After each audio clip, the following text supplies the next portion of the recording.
The look of Shatter visually is inspired by a lot of retro arcade games.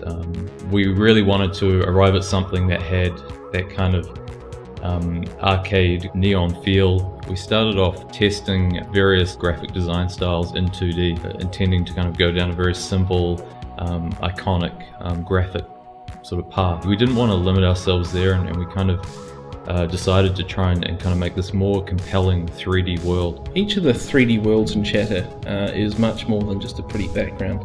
The intent was to convey progression from even within that world. And decided that we were going to use those in the transitions between the levels, so you still got this really punchy 3D world being presented to you.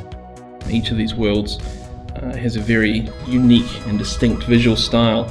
A collection of neon glass sculpture that I came across. There are all these noble gases that are used, and they all generate these really cool different colors, which became quite apparent that would work really well as themes for discrete worlds. Krypton and Argon and that kind of thing, which gives them a sort of a unique feel, unique look, unique set of colors. Xenon, for example, sort of stood out to me as a very obvious sort of enemy color, and that ran through into the Xenon homeworld and through the bosses themselves. And so we kind of found a place for all these different gases and their colors to kind of create this moodscape that runs through the whole game.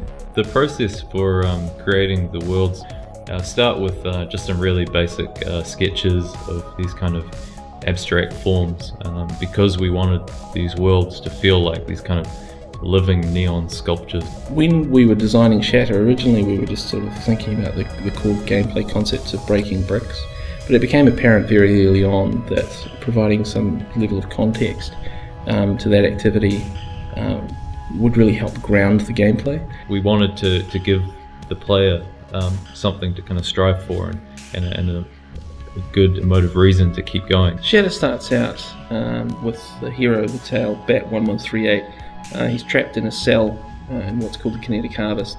Thanks to a freak accident, he manages to escape the confines of that cell. The idea is that then he is working his way out of the confines of the machine race that has him. His friends are all trapped, and he decides to go back and get them all out.